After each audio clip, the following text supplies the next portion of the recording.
Hey everybody, it's Aaron here for Trail Talk Live on a Friday night, and let us get Ricky back. Hope everyone is well.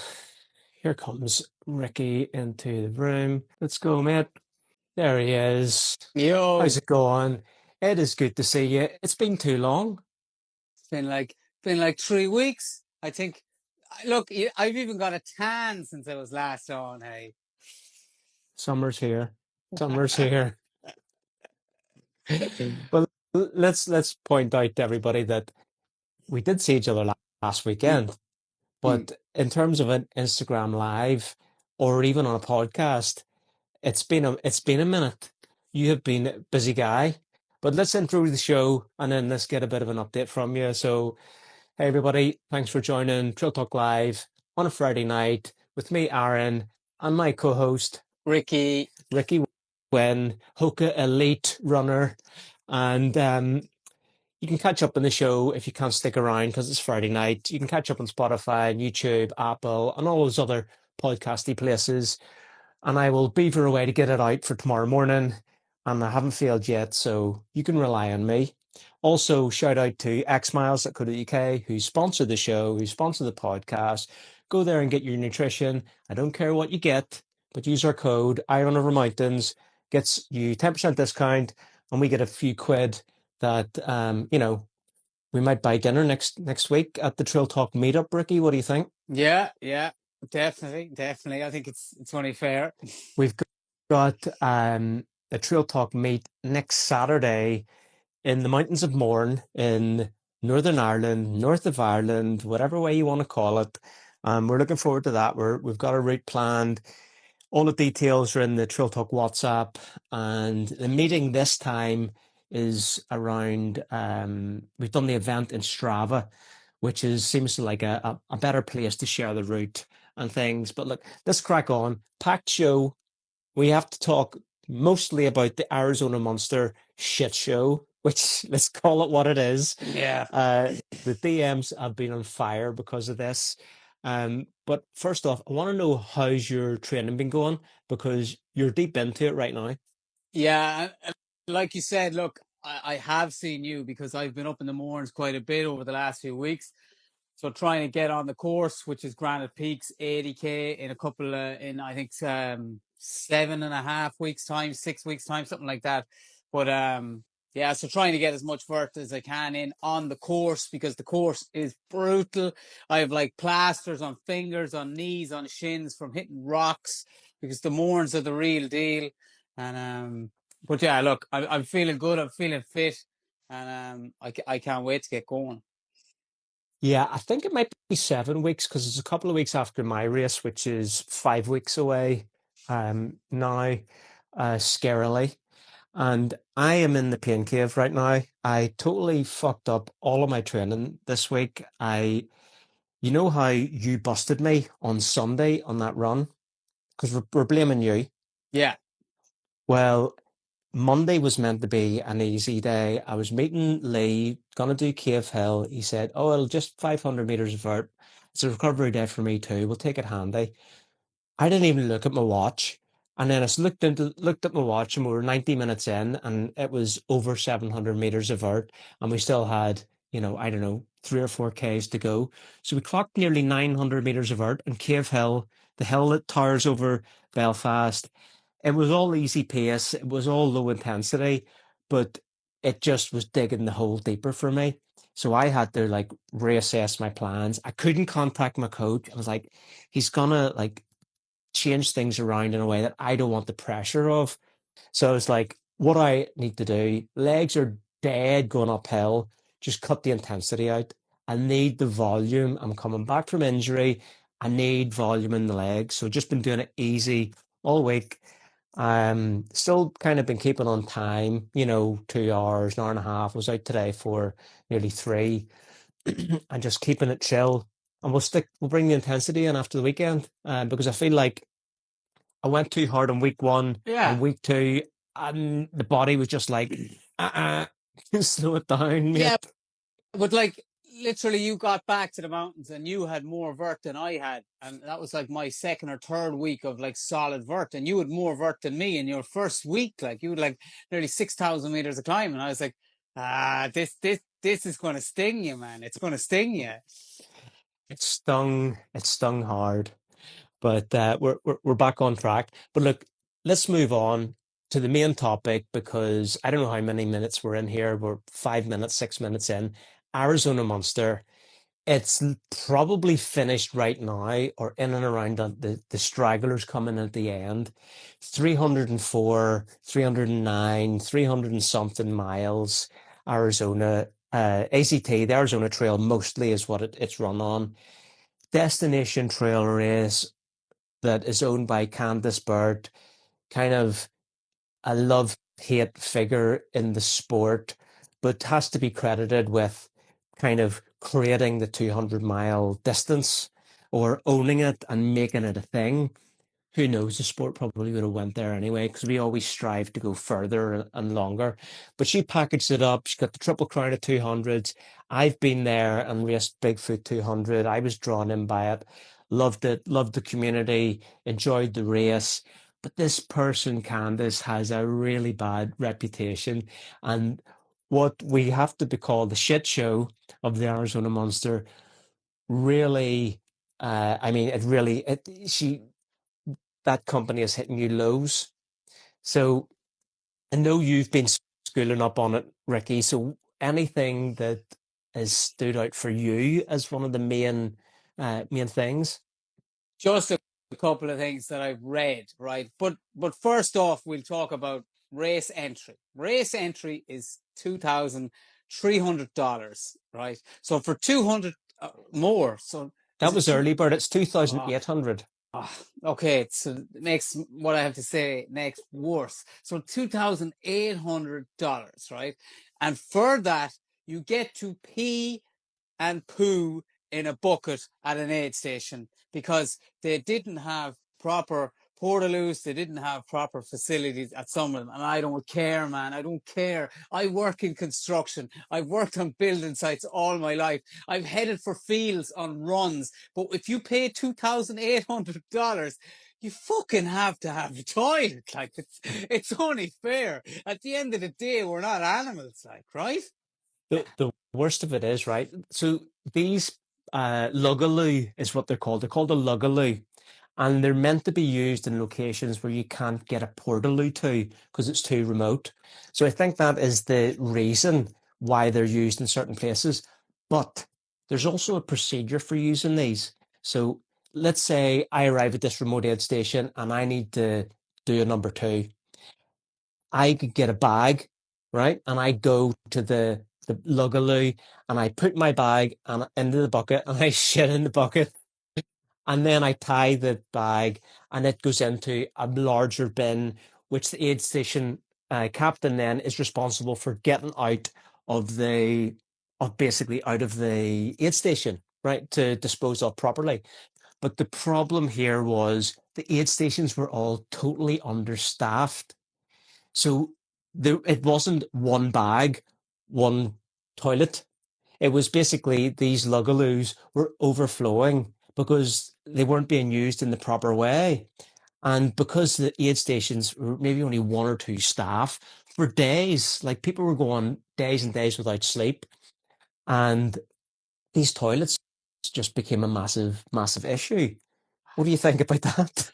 Yeah, but like I mean, it is that. Oh man, I have to go and have me dinner after this. Hey, do you know what I mean? I have to go and have me dinner after this. This is awful chat, like, but it's real. It's what happened, and like what we're talking about is volunteers understaffed. But there was some volunteers that were told that they weren't even confirmed that they were needed. You know, even though they had like put their services up way in advance and they got no confirmation email or no contact to say, yeah, we'll take you, we'll lead you, we'll use you. There was nothing like that. So there was huge breakdown in communication. So that's why then all those aid stations were unmanned or understaffed. Like, you know, Well, oh, it's frightening. like it's bad management. Candice is the company owner, and so she's not the race director. But like if this is your company, you don't step away whenever it's time to lean in. Yeah.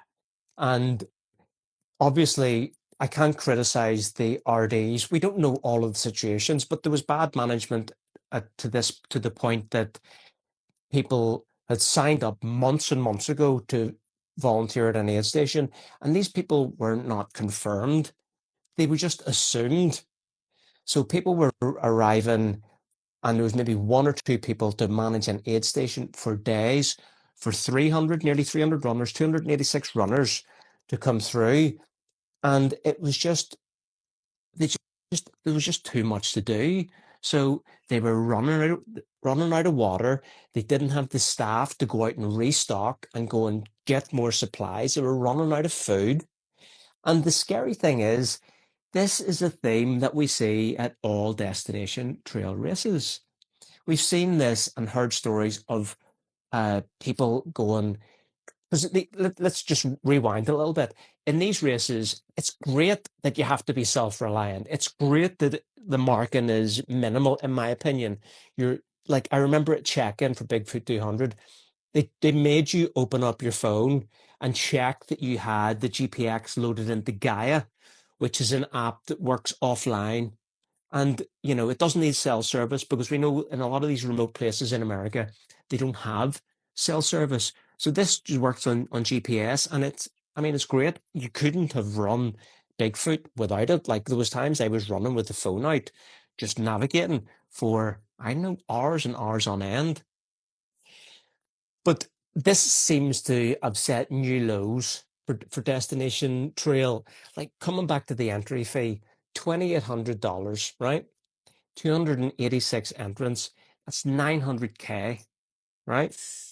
Serious money, man. It's serious money. Like where is that money going towards these issues? Like, Well, the theme that we're hearing from the volunteers, and let's put it into context. I know people in this community. I know people who have been at the aid stations. I know people that work the aid stations. I know people that have finished the race, DNF the race, and a mixture of all of them. And I've reached out to all of them to get their experiences. So I'm not just reading Reddit and relaying what I've heard. I'm reached out to say, is this the case? What was your experience? And really, some of the people who finished the race have come back and said, yeah, look, this is standard fare with destination trail races. They've done multiple of yeah. them. Like one of my friends has done, I don't know how many, like a dozen 200 milers, and most of them are those destination trail races. And he said, look, we kind of know what to expect, but he has good crew, so he's relying on his crew rather than the aid stations. Yeah. Sure, they're getting some stuff from aid stations. We're seeing Andy Glaze with a breakfast burrito and stuff. I guess look, the aid stations are doing their best. They are knocking out food. There are toilets, but the whole field isn't getting the same experience. You see, also what you've said, right, is a true ultra runner, a true trail runner, a true the kind of person we are, the kind of people we all like are, right, is positive people, and we usually take all the positives out of it. So somebody doing a 200 miler and they have a couple of shit things like that going on, they'll usually get through it because they have good crew and because they have a good mindset, and they kind of like, look, I just wanted to get it done. Yeah, but that's not what we're really talking about. We're kind of like saying, yeah, that's deadly, and we can all do hard things. And those people, like, it's incredible that only out of the 286 people, I think there was 75 DNFs, something like that, right? Which, considering those issues and those problems, that's not a lot. That's It's pretty actually low. yeah, like that's hats off, kudos to everyone who toed the line and who finished, and that's incredible. But just because they're tough and they're resilient and they know how to get shit done doesn't mean that the rest of the race has to be a shit show, because they've put up $2,800 of their hard-earned money to go and run these races, and it's not good enough for a race organization or a race director or someone like that to say, well, this is all you're getting, and like it or lump it. That's not fair. Like, that's not right. Yeah, no, I totally agree. And one of the other themes that we're hearing is that people feel that it's just a matter of time that this experience is deteriorating with these races, because as these races take place, they people who are volunteering are having a bad experience. They're being lent on too heavy. They're being shouted at by Candace, essentially, and they're being mistreated. And some of the equipment is breaking, and that's leading to like the water shortages and things like this. And then the next race comes along, the next year comes along, and these experienced volunteers aren't coming back. And you and I both know a race is nothing without the volunteers. They make it.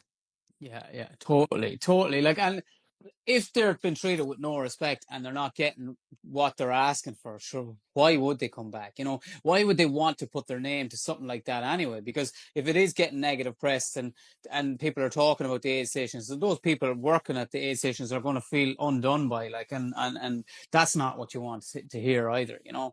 But like, as well as that, like running out of water. Okay, if you run out of water in a race over here in Ireland or something like that, yeah, big deal. It's not that hot. You'll be all right. You'll You get don't to even a stream. drink water. Yeah, but I mean, they're running in. Okay, today I ran. I think wherever I ran today, it was 22 or 23 degrees. You know, which is unusually hot for Ireland. Like, it's ridiculously hot. Believe me, my lips were dry. I could have done with a drink. Like, so if you're running on the Arizona Trail on a bike path or anywhere like that, where the heat is coming up off the road, off the trail, it's like 90 degrees Fahrenheit, something like that. It's insane. Like, yeah, like look at Andy Glaze. You know, just for someone that I'm sure most people would have saw him on social media, where he's like covered in, his whole head is covered. He's got the long sleeves on. He's got ice up his sleeves. He's got like a face covered in sun cream. And you're telling me that man's going to run out of water? Like, you know, that's not right. Like, they can't be running out of water at the aid stations. I mean, I love Andy Glaze. You love Andy Glaze. But Andy, what the fuck is this clown paint? It looks ridiculous from the start to the finish. You know what he looked like? He looked like um somebody out of like Little Britain or one of those satirical Mm. shows, you know, like the bad clown type of so it was quite peculiar. But look, Andy got it done, so respect to him for that. 120 Yeah. hours or so. And back out running already. Like, you know, like, he is a machine. He's very unique. He's a You unique have dude. to keep the streak Yeah. alive. But one other thing, uh, like I will say, like, anytime he was on socials and he was at aid stations, he was giving big shout outs to the people at the crew. Like, they were making him breakfast burritos. They were looking after him really well. So, going by what Andy had to say, the aid station crews were doing a fantastic job with whatever they could do. Yeah, yeah, totally. Andy's not the type of person to put out negativity. And I mean, I can't blame him for that. I wouldn't be interested in hearing it. And I wouldn't be interested in spreading that either. But this is Trail Talk Live, and we're talking about the trail running news. So these things have to be aired, because for years and years and years, this has been the case with Destination Trail. And Canvas is a gatekeeper of information. You say one thing wrong on the 200 mile group on Facebook, which she moderates, you're kicked out. Yeah. We only have to jump back to before the event, where she had a falling out with somebody that she paid to set up a live stream for this race. And basically, they had, I mean, we don't need to go into all of the details, but they had a falling out, and I thought the guy was fairly reasonable in his ask, and Candace's response was disproportionate. And then she took to her 200,000 followers and threatened to basically, you know, out him as a thief and a con. And she ended up doing that, which I just think it's a nasty way to be. But that also makes me think about why Arizona Monster 300 even takes place. This this event was set up out of jealousy of Cocodona. That's why it's 300 miles and not another 200 miler, or that's why it's more than 250. That's why it's in Arizona. This is years in the making, but the Cocodona 250 has shown that how to put on an event because they are five-star, world class at doing it, and they've applied that to the 200-mile space, and it's just making destination trail races look like you know ramshackle, just like a rubbish operation. But I think it's important to go forward and compare this to something else because Jonathan in the Trail Talk community just finished the Northern Traverse. So shout out Jonathan, I think 72-ish hours. That's solid for 300K, 200 miles. Like with with a huge smile on his face, with a he, huge smile on his face, right? he finished it fast. He finished it moving well, which is always a good way to be. But looking into some of the information on this, so the Northern Traverse is put on by RA Events, so Shane RA, Dragon's Back, Skyline Scotland. You would say one of two or three, maybe of the best RD and race directing companies in the UK. And £930 is the entry. So that is, I know, what's that in dollars? It's less than $2,000. That includes your insurance protection and your merch. You have to buy your merch at Destination Trail. There's no refund protection. We might have to go into that as well. And there's aid stations with drop bags, hot food, but something which is, I think, critically important, they pay their volunteers. They pay I mean, their people are volunteering, but they're paying the staff. They are paying for full-time mountain rescue as part of the event. Destination Trail operates only on volunteers. I think there's two paid staff, the race director and one other full-time staff. I'm not even sure if that person is still full-time. I think maybe that stopped around COVID. So there's just a massive difference in how these events operate. And you would say that the Arizona Monster has that Americana feel to it. It's your own problem. If you die out there, you should have known better. You should have carried the kit if you thought you were going to need it. That's the style of ultra running in America to a certain extent. That's not how we have it over here. But what's your thoughts on comparing Arizona Monster, something like the Northern Traverse? Yeah, well, like straight off the bat, it's the money, right? So the money is you're getting way more for your race over this side of the pond than that side of the pond. You're getting way more experienced people. Not so much experience, but you're getting guaranteed experienced people looking after you at the aid stations and with mountain rescue as well. With the problem with Arizona Trail is like the volunteers don't even know if they're going or not because nobody's reaching out to tell them that yeah, we need you here or we need you there. Like they're kind of just winging it and doing what they think is best. So again, that's not 100%. There's nothing 100% about that. So loads of things like that. But like you'll always see as well, the problem you're going to have is because you don't have a load of these kind of races, and these races attract a different level of runner, right? That's the problem. Like we'll say, if you want to run 300 miles, or let's say 200 miles to 300 miles, you've got a few screws loose. So you're ready to take on a challenge, no matter how hard that What challenge is, are you right? saying about me? you know what I'm saying. So you're very capable of problem solving and figuring shit out without somebody having to do it for you. And Candice is playing right into that. As in she's cashing checks because she knows that the guys and girls that are signing up to these races are going to get it done with or without her. So like it's just money in her pocket. It's easy money in her pocket. And she just doesn't have a nice way about her. Whenever let's move into Candice and the money and my bad experience that I had in 2020. And like Candace has even been on social media asking, recommendations on how to spend all of this money. Like it's just it's sickening. Like, I'm sure we could figure out ways to spend it Like going forward. Like, I'm all for people making a living in the sport. You can make a living in the sport without, as we would say, ripping the arse out of it.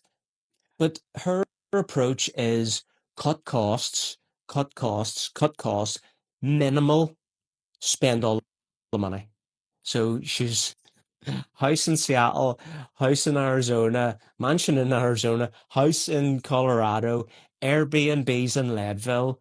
I mean, she is the crypto millionaire. That was the thing. She bought a lot of crypto with these race entries going back into the earlier 200s. Um, but like we've been asked to cover in the Trail Talk WhatsApp community, we've been asked to, Aaron, what's this Bigfoot 200 story? So in 2019, I raced Bigfoot 200, absolutely class race, point to point, long sections, 20-mile sections, no support. And then you get to an aid station, and the aid station is basically, a, two or three people who have hiked in the supplies, mountain biked or quad biked the supplies to a certain point, and then rucked it in to this aid station, which is in the middle of nowhere, no cell service. And all aid stations communicate via ham radio, long distance radio. And you're getting to these aid stations, and you're the only person that's arrived in hours, and there'll not be anyone arriving for hours again. So it's like a super cool feeling, and these people are amazing.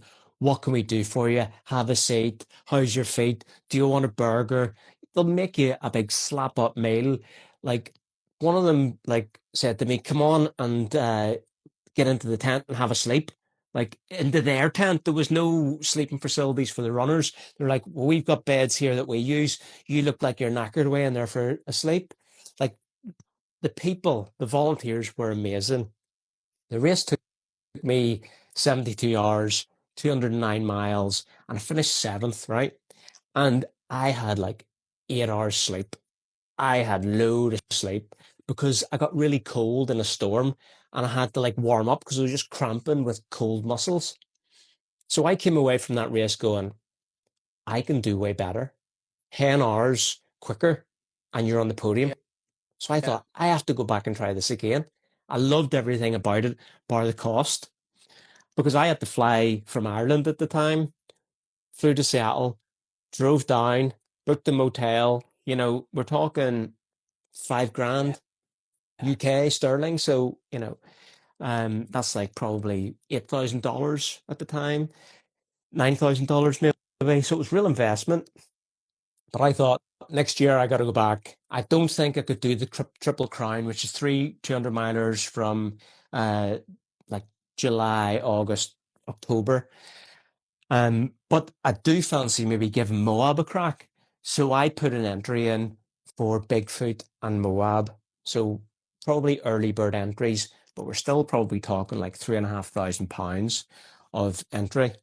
And that was my goal for 2020. Then there was this wee virus came around and spread around the world, and it fucked up everyone's plans, mine included. But I had the flight, the hotel, the rental car, and the race paid for. And it was like Bigfoot is at the start of August, and the feeling was things are going to open up enough. Like in Europe, we could move around a bit at that point, but the problem was the US borders were closed, so you couldn't get into America. And I had emailed Candace and said, "Look, I'm training hard for this. If I pull out based on the refund policy, I'm having to make a decision 6 or 8 weeks before the event. Like, given the unprecedented situation, yeah. It's COVID, can right? you Like can it's you huge. can you work with me? Yeah, Like, I don't want to pull out. I want to come to the race." And I was basically emailed back. It's in the runner's policy. It's in the runner's manual. the policies in the run manual. And I was like, do you know what a fucking policy is? A policy is you decide to write something down on a bit of paper and write at the top of it, policy. You made this up. You made this rule up. So your rule is fucking black and white, no breaking of it. And the world is coming apart here with COVID. So I waited and waited and waited, and the borders didn't open up, and I couldn't fly. And I lost the entry. I lost the flight. I think I got maybe the money back in the rental car, but I was down thousands.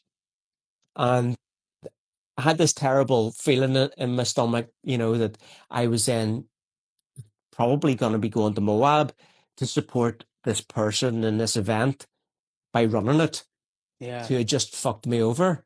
So, any thoughts on what I've said so far? I've realized I'm doing a lot of talking, and usually I don't like that. No, I would say, like, I'm interested because it was back when you were training for the first one, the first Bigfoot. That's when I started kind of getting to know who you were, and then I knew then you were training for Bigfoot, and I knew exactly this moment we're talking about right now when you had to cancel because of COVID, like, but I wasn't 100% sure of what you did or didn't get back from Candace, like.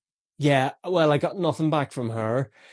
So luckily, um, you know, I decided to just play it out with Moab, and I thought, you know what, I'm not gonna withdraw my entry and get 50% back and race credit or some shit like that, because I would never want to return after being stung like that. Hmm. So I ended up just pivoting, doing something else. I forget what it was that year. Was it Carryway Ultra? Yeah, carry Okay. away. Yeah, yeah. And I just I didn't withdraw my entry. So I was a DNS. So it's my only DNS on Ultra Sign Up. And the reason I did that is because I knew if I withdrew, she would resell my entry. So, Yeah. I mean, as petty as it was, I kept 3 grand from her. Yeah, it's like the most expensive DNS ever, like, like it's, but I mean, like there has to come, like, where's the human side of that? Like, where's the human being in all of that, where she kind of just sort of says, you know what, like, there's you over in the UK or over in Ireland or wherever, you're over in Europe. Like, surely to God, she can understand the situation and try and help you out. I'm not saying she's give you the bag everything, but it's just normal practice that you get some of your money back because you can't go, because it's not your fault. It's out of your hands. It's completely out of your control. Like that. That's just, it's a bit of a scumbag thing to do. I have regrets and bad feeling about that, and I'm not one that I don't like holding on to negative thoughts. I like put them in a box in the back of my head or throw them Yeah. away, whatever I can do with them. I don't like them to fester, but it's something that annoys me when I think about it, because I would love to run Bigfoot 200 again. I would love to experience an event with those people again and that 200-mile community in America, because racing in America, it's like a local mountain race here in Ireland. Like everybody knows each other. It's a small community because they have such small permits of 300 people. So like it does feel like this really close-knit, like cool community to be around. And I feel like it was robbed for me ever being able to experience that again. Yeah. And it's funny you're talking about close knit and Irish, kind of similar to what Ireland has and stuff like that. But there was a guy from Ireland who you and I both know, like, very, very well established runner. I don't know. I don't think I'll bother mentioning his name because I reached out to him. This dude finished eighth in Arizona in the 300, and he's an incredible athlete. Like, he's won some amazing races over here in Ireland. And to be honest with you, he's one of the reasons I got into trail running in Ireland. He's like deadly, and I was really hoping I could get a word in with him and just hear his perspective on it, because I'd love to hear for someone like him, someone who's like up there. He went there to try and like win it or win his age group or do it as fast as he could. That's just the way he works. So like I know I haven't spoke to him and I haven't got in touch with him, but I'm really looking forward to him getting back to me, and I'll definitely come back on and just say what he had to say because it'll be worth hearing. You know what I mean? Because this guy is so well known, so well established, and I'm just super interested to hear what he has to say about it because I think he's one of those guys too that no matter what problem arises, he's going to fucking jump across every fence, nook and cranny in the world to get the job done. But if it's a shit show, he won't be long telling you it was a shit show. Yeah, like the story of the Arizona Monster and Destination Trail and Candice Bird is not over. We're only at the start of this because the race is just finished. And everything that I've said to the people that have reached out to me is, look, if you don't make your feelings public, if you share them to her, nothing's going to change. So let's air all of this dirty laundry and let the community that don't know what Destination Trail are like. Let them know what they're in for. Yeah. Because if you still want to do it, you know what you're in for. You know what you're prepared to do. Um, I see Adam mentioned in the chat that would love to hear her on a podcast. Yeah, I don't know how that would go. I'm certainly not frightened of asking hard questions, but ears have to be open, and I don't think this is the podcast for Candice to come on. No. No, I'd say she'd run a mile, man. I was actually talking to somebody today who said what they do with their kids, some days they say ears off, ears on. So they turn them off or turn them on. She turns them off, man, all the time, all the time. Yeah, totally. I mean, pure narcissist of the worst kind, Mm. unfortunately. And yeah, she's gatekeeping the 200-mile space in America. So, I hope others come forward and take that mantle and take it to the heights that it deserves. If there's any questions come in the next couple of minutes, we will tackle them. So stick them into the chat. And also, just want to give a shout out. We mentioned Jonathan finishing the Northern Traverse. Unfortunately, Holly in the Trail Talk community, she DNF'd the NDS with some food issues. So all the best to Holly, but she give it a good go. And as you said, Ricky, April, it's not the time to be going and doubling down on an injury. No, no, like massive season ahead. Holly's got some big goals, and I think she ended it like a champ because she knew exactly what she was doing. She knew her reasons why she was pulling out, and I think she'll be fine with her decision. And look, I also think there was a huge storm that affected the race in more ways than one. Again, there was a lot of issues at the camps because of the storm, a lot of issues with toilets and stuff like that. And I, I really don't want to talk anymore about pooing, but that's, No, mate, it's dinner time yeah, soon. Don't go yeah, there. yeah. But the one of the comments about the MDS was the race director did a Barkley this year because he was sick of people saying it wasn't the toughest ultramarathon in the world. Yeah, and I don't think that's how you prove it. No, no. And again, it's another one of those races where, it's almost for not elite athletes, but elite people, as in like it's so expensive now that like there's only so many people that can do it, or you have to go down the donation route and look for money to do it because it's so expensive. And these events, I know they want to make them hard, but they have to make them in some way that you can actually finish them. Like it's a funny one. It's a funny one. I will say, right, out of all the negative talk, or like it's not negative talk, it's just us pointing out some things. Because if nothing changes, right? Like that's what we're trying to get across here. That if Candice doesn't own 300-mile races, she doesn't own that ultra running world. You know what I mean? So like there's no reason why somebody else can't go and set up another race and everyone get behind that, right? Because there'll always be runners to take on these challenges. But to go out on a little bit of a high is what I've learned from aid stations and the volunteers at aid stations is they make class fucking burritos, man. So I'm so excited to go to America and get breakfast burritos. And if you go to Hal Corner's aid station, you can also get a joint. You can have your burrito. I'll have a joint. We'll bring it home at the track. Yeah. Yeah, I think I'm winning that one. I think I'm winning that one, right? Well, I think that's a good note to end it on. Ricky, great to catch up again, and I will see you in person next weekend.